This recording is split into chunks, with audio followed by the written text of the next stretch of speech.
तुझसे बहुत प्यार करता हूँ, कभी छोड़कर मत जाना मुझे। राधिका को यकीन नहीं हो रहा था कि ससुराल में पहले ही दिन उसे ढेर सारी खुशियां मिल रही थी। राधिका संजीव के प्यार को देखकर रुआंसी हो जाती है और ऐसे ही रात बीत जाती है और अगले दिन राधिका सुबह जल्दी उठ जाती है।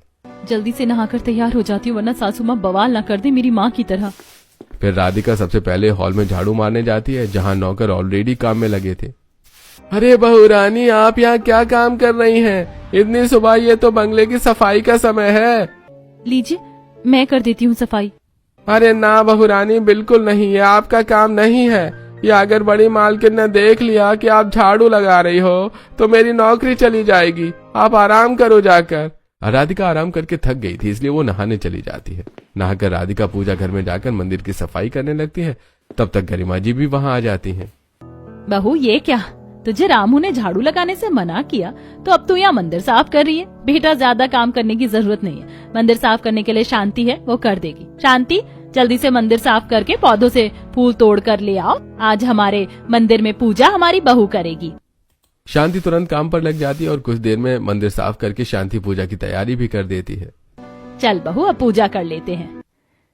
ओम जय जगदीश हरे, स्वामी जय जगदीश हरे। राधिका आरती करते हुए भजन गा रही थी, वहीं बाकी ससुराल वाले राधिका के साथ मिलकर पूजा कर रहे थे, जिसके बाद बहू सभी को आरती देने लगती है। बेटा, थाल रखो, जिसको आरती लेनी होगी खुद ले लेगा। इतनी देर से पूजा कर रही हो, हाथ तो नहीं दर्द होने लगा? नहीं मम्मी जी, भगवान की पूजा करने में कैसे हाथ दर्द होगा। चलिए, आज तो पहली रसोई है ना, सभी के लिए बढ़िया खाना बनाना होगा। क्या भाभी, आपके आने के पहले सब खाना नहीं खाते थे क्या? नंद की बात सुनकर राधिका घबरा जाती है। मेरा मुंह मतलब नहीं था ननद जी। अरे मेरी प्यारी भाभी, में कहने का मतलब था कि आपको काम करने की कोई जरूरत नहीं है। मेरी कोमल नाजुक फूल जैसी भाभी क्यों काम करेंगी? क्यों माँ? इतने नौकर क्यों हैं? काम के लिए ही तो है। बहू, तू बस खीर बना लेना। शांति, दूध उबालकर चावल भिगो कर रख देगी, बस तुझे बनाना है। माँ, मैं सब कर लूंगी। माँ बोला है तो माँ की बात भी सुननी होती है, ऐसा नहीं होता, समझी बहू? अब तू हमारे साथ बैठकर बात कर, आराम से हो जाएगी पहली रसोई। चल, मैं तुझे साड़ी दिखाती हूँ, तेरे लिए लाई थी मैंने। गरिमा जी बहू को कमरे में ले जाती हैं और उसे साड़ी दिखाने लगती हैं और उसके एक 5 बाजार की महंगी सी साड़ी गिफ्ट भी करती है। वहीं शांति रसोई में सारा काम करती है और खीर की तैयारी भी करती है। मैडम जी, छोटी बहू रानी, खीर की तैयारी हो गई है, अब आप बना सकती हो। माँ जी, अब मैं खीर बना दूं? हाँ बहू, लेकिन उसके बाद रसोई में नहीं रहना है। मैं नहीं चाहती कि मेरी इतनी अच्छी बहू का ग्लो ऐसे ही चला जाए। फिर राधिका रसोई में जाकर सभी के लिए खीर बनाती है और शांति सारा खाना डाइनिंग टेबल पर लगा देती है।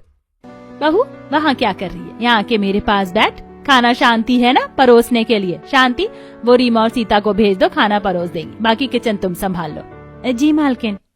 फिर रीमा और सीता सभी को खाना परोसती हैं और राधिका सभी को कटोरी में खीर देती है। सभी बहू के साथ की खीर खा रहे उसकी तारीफ करते हैं और सभी बहू को पहली रसोई का नेक देते हैं।